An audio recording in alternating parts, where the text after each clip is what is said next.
সকালে কি দাও? আজকে সকালে দিছি স্যার এই আমি নিজেও একই খাবার খাই স্যার। একটা সবজি ছিল, ডাল ছিল, ভাত ছিল স্যার।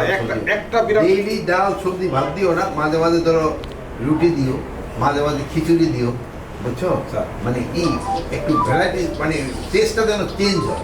যেমন দুপুরও আছে ধরো যে একদিন মাছ দিলা, স্যার। একদিন গরুর মাংস দিলা, একদিন মুরগির মাংস দিলা, একদিন খাসির মাংস দিলা, এরকম একটু চেঞ্জ করা। সবজিও এরকম, সবজি আর ডাল ভাতে একই থাকে। আপনার ওয়াইফ করছে? ওয়াইফ খেলে কি করতো? মারছে? না, তো মামলা করছে কেন? মিথ্যা। মিথ্যা কি কি মামলা করছে? নারী নির্যাতন মানে কি নির্যাতন করছে? কিছু না, আমি তো করি না। আরে দেশে নারী নির্যাতন, আমি কোনো কাজকর্ম করি না। আমি তো সে খরচ দেন না? আপনার তো অনেক বয়স হচ্ছে, এখন এই বয়সে আপনার ডিভোর্স দেওয়া হবে। ও তার ডিভোর্স দিয়েছেন? আরেকটা বিয়ে করে হয়েছে? বিয়ে করছি আরো আগে, টোটাল কটা বিয়ে করছেন এই পর্যন্ত? 4টা। ও মাশাআল্লাহ।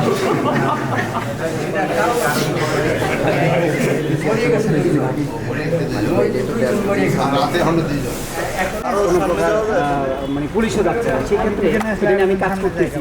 তো এই বিষয়ে একটু বলবেন। হত্যা মামলার কিন্তু আপনারই বলছেন যে অনেক হত্যা মামলা মানে সেভাবে দিচ্ছে কি জানি? কি বলেন, আপনিই বলেন। এটা বিভিন্নভাবে দিয়েছে। বিভিন্নভাবে দিছে, এই জন্য এটা একটু ইনভেস্টিগেশন করে দরকার। যেটা আপনি বলেন অনেক মিথ্যা মামলা, আপনারা যেটা বলেন হ্যাঁ। যেগুলি মিথ্যা মামলা আছে এইগুলির ক্ষেত্রে আমাদের একটু ইনভেস্টিগেশন করে দরকার। কিন্তু স্যার আমার কাছে যেই তথ্য আছে, উনি ওনার বিরুদ্ধে অলরেডি এলাকাবাসীও পোস্টারটা নিয়েছে। ইভেন এখন এলাকাবাসী বাট আমাদের এখানে এটা কোন থানার আন্ডার আমি জানি না। আপনি যেহেতু নিজের নামটা বলতে চাচ্ছেন না, তা আপনারা আমি একটা অনুরোধ করবো। আমি ডিসি সাহেবকে এখানে না ডিসি বক্তব্যের সাহেবকে জন্য আমি না, ডিসি সাহেবও আপনি যেহেতু নাম বলবেন না, ডিসি সাহেব বক্তব্য দিয়ে তো কোনো লাভ হবে না। জি। আপনি যে থানায় পড়ে ওই থানার ওসির কাছে গিয়ে আপনি জিনিসটা বলবেন, জি ঠিক আছে? তার সবচেয়ে ভালো যেটা আপনার ভালো, যেহেতু ওই দুইটা থানা দেখছেন যে দেখো থাকা এবং খাবার পাশাপাশি কনস্টেবলদের একটা বিষয় ছিল, আমরা একটু কথা বললাম। ওনারা মাঝে মাঝে আসামিদের ক্ষেত্রে থানায় ইয়েতে নেয়, আদালতে নেয়। ওনাদের যে বড় এগুলো বিষয়টা খরচটা যেন পায়, লাইট আবার বড় এই জন্য দিয়েছেন। আমরা চেষ্টা করতে হবে। আপনারা জানবেন যে 53-54 বছর স্বাধীন হয়েছে যে আমাদের, স্বাধীনের পরে ওনারা কিন্তু কোনোদিনও সেহরি ইফতারের জন্য কোনো টাকা পায় না। এইবার কিন্তু আমরা এটা ব্যবস্থা করি।